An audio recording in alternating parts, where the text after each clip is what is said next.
Hey guys, welcome back to an interesting video on Wild Rift.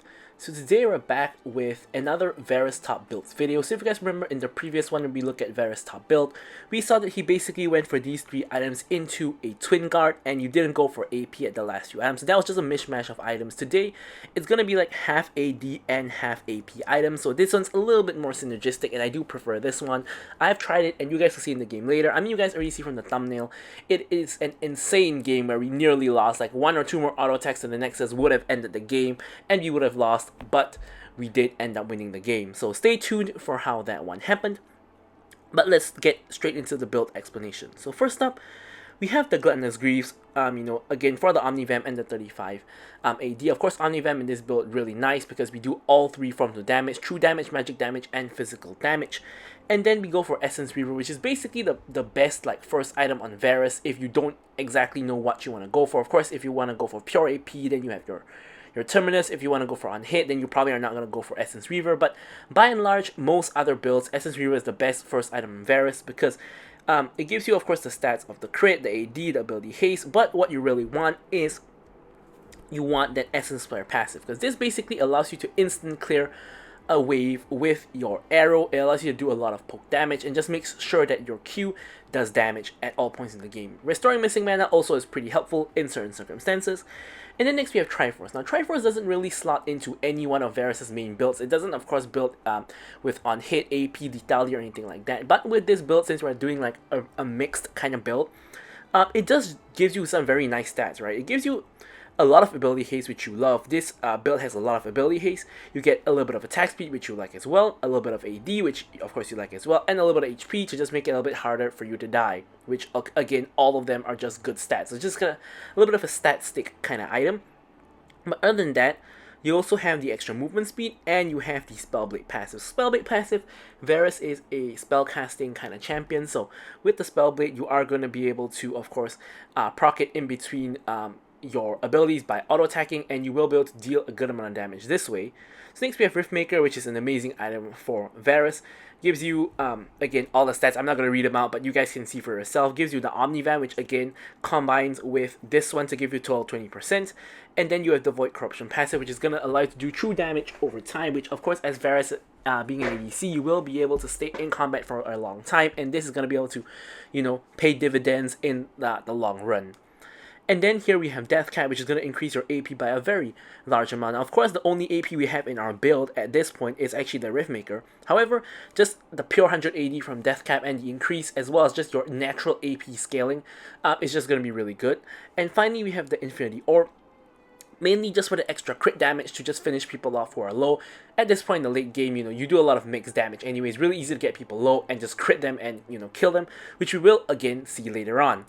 So now for the runes, we go for Phase Rush. Now Phase Rush, I will say it's mainly for the ability haste, but the movement speed is really amazing as well. But even if you don't really know how to use the movement speed, this is just really good for the ability haste aspect of the rune.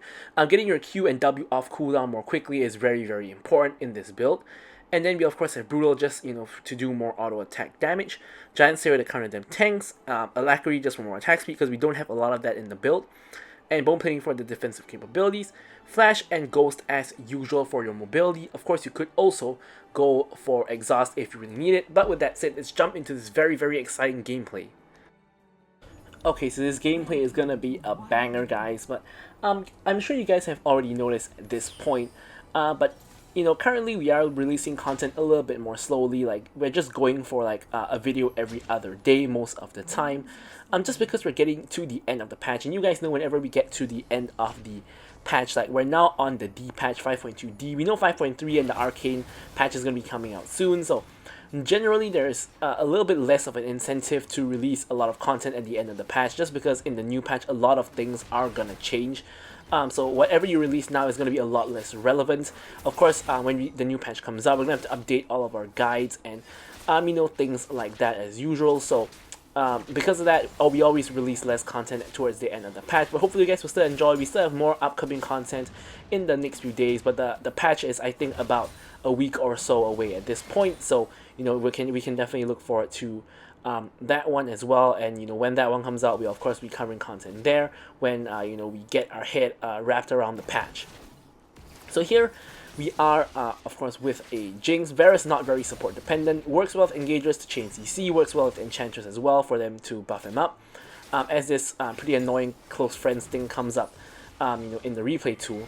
And we're against a Melio and a Jinx. Now this one is really dangerous because for lane in general, Varus does more damage than Jinx. However, Melio can increase Jinx's range, and Jinx's rocket range is already longer than Varus' range to begin with. So there is a risk of us getting poked out if the Jinx and Melio play properly. You can already see that we are taking a chunk of damage, and we're gonna have to run for the hills a little bit here. And furthermore, in the late game, of course, Jinx is going to scale very well, generally outscales Varus, and with Melio there to protect her and buff her range, this could be a problem. So I'm going to be honest, whenever I see like any of these like Jinx Lulu, Jinx Melio, Jinx Yuumi, basically Melio / Lulu / Yuumi with a hyper carry, I'm generally not I'm not too excited about fighting that, because it always means that if you don't destroy them in the early game, they're going to come back and destroy you in the late game, because those are the kind of champions that the hyper carries, of course, are the kinds of champions that if you can survive the early game, you're gonna get really strong in the mid and late game, and yeah, it's not gonna be fun for your opponent. So, Varus, I wouldn't really describe him as a hyper carry. I would say that those are more of like the Jinx, the Kaisas, the Zeris of the world.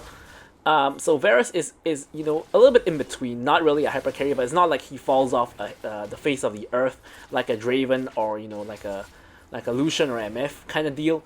Varus still scales decently well. So here, Nautilus as well as our Diana have come in for a huge 4-man gank, but Master Yi is here to respond as well. Now thankfully, we're able to kill the Melio before too much action happens, because Diana here was just lying in wait, hiding, and now she goes in on Master Yi, tries to ult the Master Yi, but Master Yi gets the flash out of the way. Now Jinx is now stuck under tower with 4 people, ready to kill her. Now unfortunately, Nautilus tanks the tower for 1 second too long and ends up trading the kill back to the Jinx. So I mean, this is still really good for us because we got our team got both kills, and Jinx is losing a wave of minions to the tower. Now Melio is still gonna get the passive golden XP, but Jinx dies and loses a lot of minions. So you can see off of the kills and assists that we got, together with the fact that Jinx lost some minions, we are already 500 gold ahead of the Jinx. And now, this is what you really want. I love what I see from my team here. I love what I see from my Diana as well as my Nautilus, because they know that we can't let the Jinx scale. So they know that we need to shut down the Jinx in the early game, and they have come to gank us consequently. Now of course there is an alternative win condition on the enemy team, which is Master Yi getting very fed and then Melio buffing him instead, which that's just the nature of those Lulu, Melio, and Yuumi champs, right? You just need one guy on your team to do really well, and they can just buff that guy. So Master Yi is another concern we have. Now Syndra also scales really well into the late game, but she doesn't benefit as much from Melio's buffs because she doesn't really benefit as much from range. To some extent, Master Yi doesn't benefit as much from range as well, coming to a ranged champion. But having larger auto attack range as a melee champion is still always going to be a good thing. Either way, we start off the game on the right foot, getting a kill and assist. And now for some reason, Melio is completely cut off position, gets stunned by Nami Bubble into my Varus root. He actually kicks me away, but thankfully I kind of expected that, so I didn't charge my arrow. Otherwise, that would have not been very good. Now, again, the Jinx also kind of follows suit and gets caught. So now, this time it's a pure 2v2 kill. No gank, shenanigans happening here whatsoever. It was really simply the fact that Melio was completely cut off position. Jinx decided to go for a ward kill instead of helping her Melio for some reason, and then after we basically 2v1 the Melio and killed him, then we 2v1 the Jinx and killed her. And then off of that, we get more tower plates, and then we deny even more farm to the Jinx. So at this point, Jinx has kind of lost her own lane. At this point, tries to disrupt my back and does do so. So I'm gonna have a little bit of delayed tempo because of the time I lost there, and the dragon is up, Nautilus is interested, so I'm a little bit behind, but I do back, I get my Essence Reaver. I'm 3-0-1, I'm 1k gold ahead of the Jinx at this point, and yeah, Jinx is not really so big of a problem anymore. If you take a look at Master Yi somehow is 2-1, but has the same goal as the Jinx, so he's a little bit behind the, or I can't say he's behind the curve, I would say I'm ahead of the curve, because everybody else is kind of at that kind of, you know, at that kind of goal. So I guess, you know, it's not too bad. Here Milio nearly gets killed from my snipe, but does survive on 1 HP, has to recall again, which then leaves Jinx alone in the lane, at least supposedly. Master Yi trades the dragon for the mimics, and yeah, we're ready for action once again. The wave is pushing towards them. Our wave is kind of slow stacking, so we want to quickly crash it before, you know, before Milio comes back. So now here, because Jinx is alone, we are attacking entirely of it to get a plate. We can't stay for too long though, because Jinx could stack up her lethal tempo and we don't want that. However, what we did note is that Jinx doesn't have mana, so we know she's probably backing, so we charge up our arrow, we kind of check, and they are backing. We manage to disrupt their back and clear the next minion wave as well, which ruins their tempo and forces them to stay. Now, Jinx doesn't want to stay on no mana. Of course she doesn't, right? So we're going to make her stay, and we're going to try to go for this tower. Now, Jinx is trying to clear the minions, but she can't do it fast enough. We clear the tower, and Milio gets caught again, gets bursted, tries to ult to survive, but it doesn't really work. The Nami auto attack eventually does get the kill, and here Syndra is coming, and so is Jinx is still here, and Syndra is coming. So here we are trying to walk away. Syndra combos onto Nami for some reason, and now it's gonna be a fight. We burst down the Syndra. Master Yi and Jinx are still here. Nice CC onto Master Yi. Master Yi is in the middle of 3 people, gets rooted. Really nice meditate to, you know, block some damage, but eventually he does die, and I'm gonna flash forward and finish the kill onto the Jinx as well, putting me to 5-0-3 and like 7k gold, which is way out of reach of anyone except Ornn.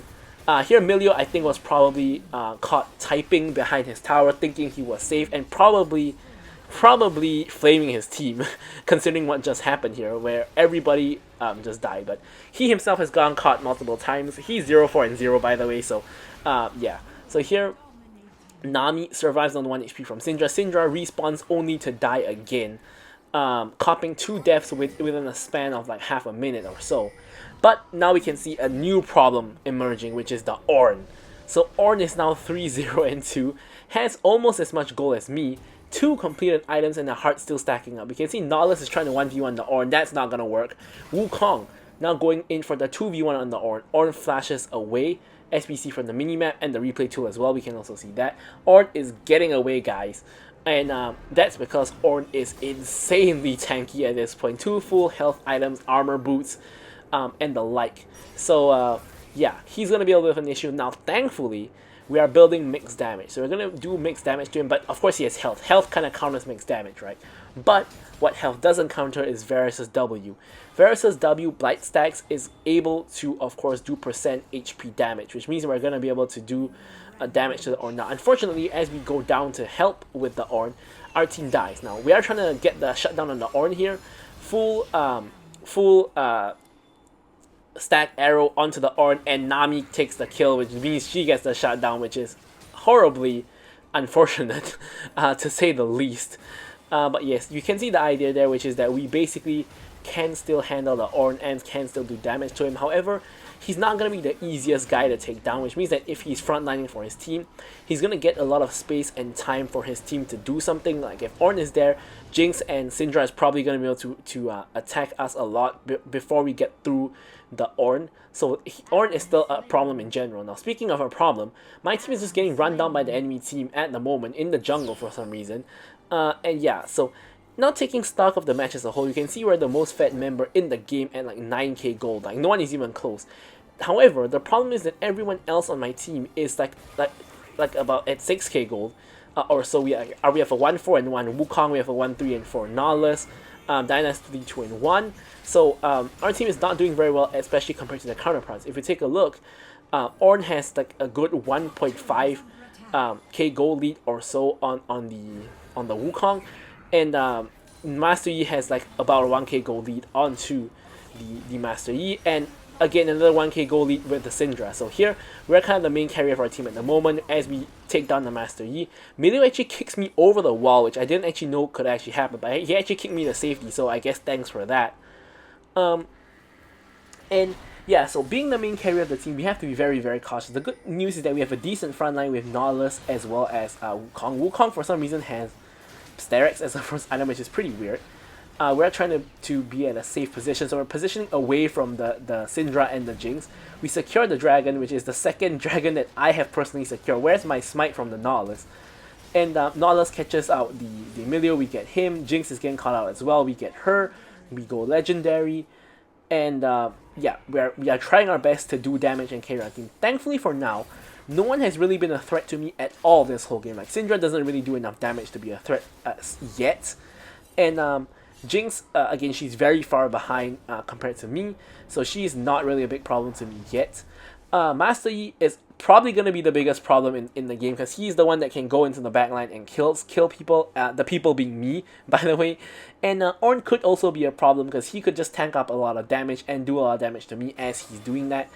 Even though I do have the damage to kill him, he is still a very big threat in the game. But thankfully, as of now, none of the enemy team members have really hard committed onto me at any point in this game. So far, I'm completely good. And looking at my items, I have, of course, the Essence Reaver for the damage and the wave clear. We have the Triforce there, all of that nice stats. And of course, we now are going into the AP portion of the build, which is going to be the Rift Maker, and of course, burn build towards Deathcap Nyx. Now, of course, at this point, we probably want to get a boot enchant, which we are still contemplating what we want to go for. Now, Syndra is getting caught out a little bit. Again, the Nami bubble into the Varus root into, you know, just damage. Now, you can see I'm doing a lot of damage to Ornn here. As long as I'm not the main focus, you know, I'm just going to carry the fights. You can see here, as long as I'm not the main focus, I'm just going to kill all of them. And that's exactly what I'm doing. Master Yi does get 2 kills, but, you know, again, he makes a big mistake, and the big mistake is not focusing me. Now, I'm not trying to be like, you know, cocky about it or whatnot, but just objectively speaking, like, why are you going for the Diana and the Nami, who are the 2 least fed members on our team, instead of going for me, who is like, I'm like 5k gold more than either of them? So, like, that's just objectively not the correct decision for the enemy team. However, they are defending this tower very, very well. So here we're gonna have to run away a little bit, because we can't really siege the tower with the 3 of us. On the way out, though, we are gonna remove that enemy fairy or ghost thing that gives them vision. On the way out, we're also gonna get the mid lane priority.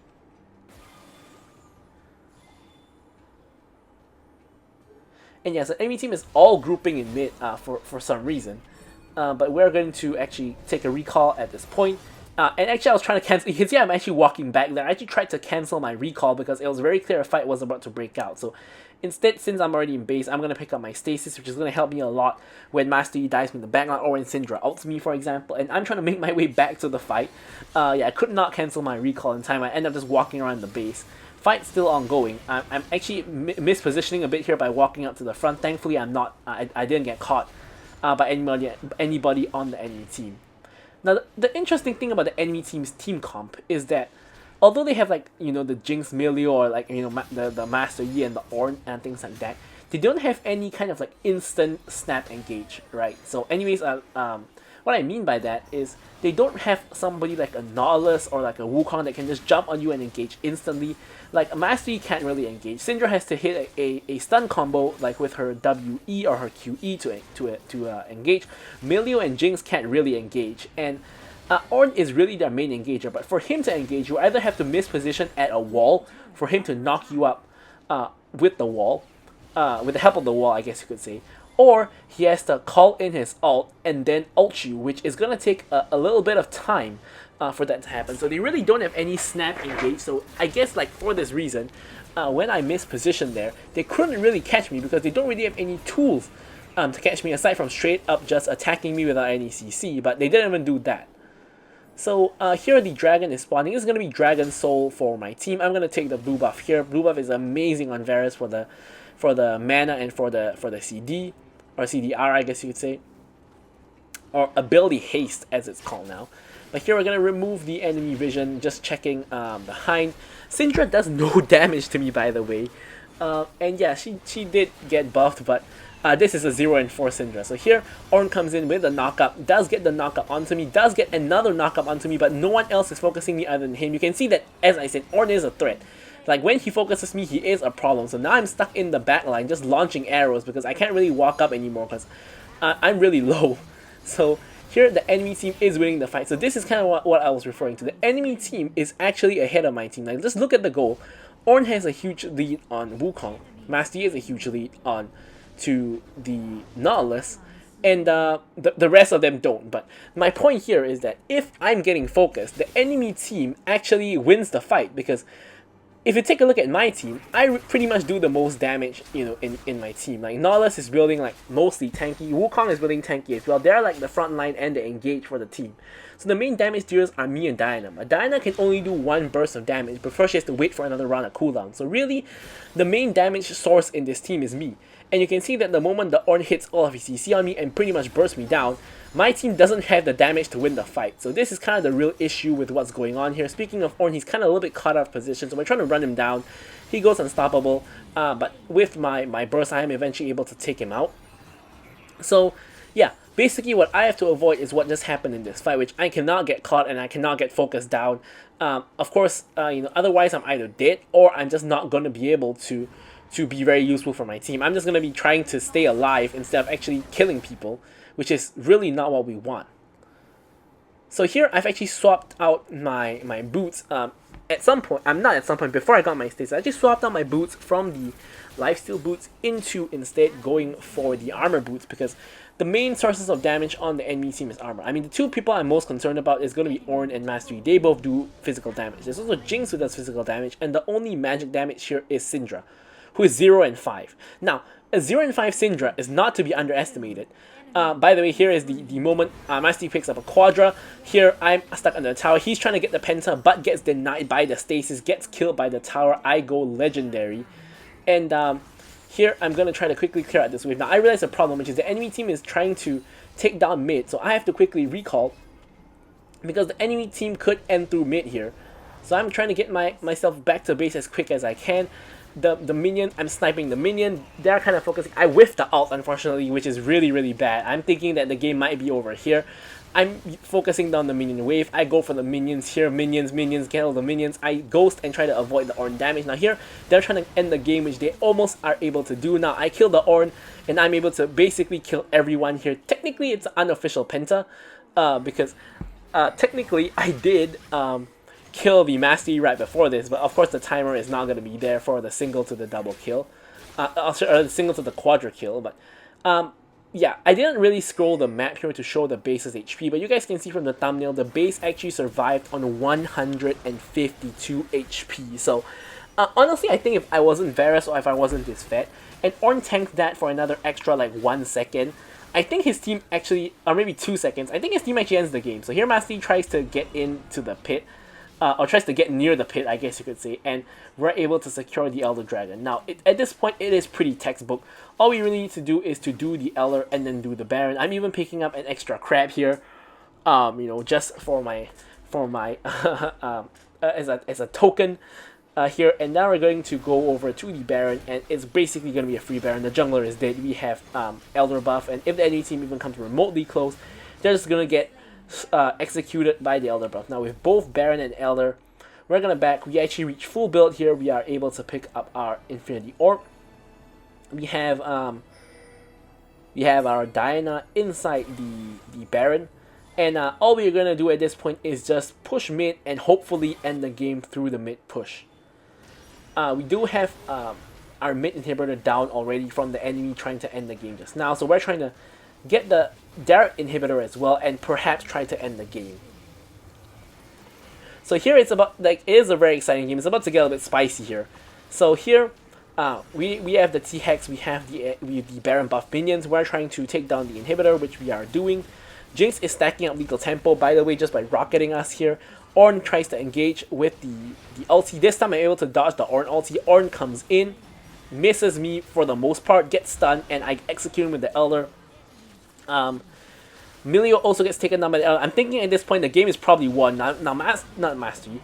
Nautilus is tanking the tower to get the Jinx, and Master Yi is cutting the wave, which is preventing us from ending the game. So here I'm pinging to take this wave instead, the bot lane wave. But Master Yi is actually trying to perhaps backdoor.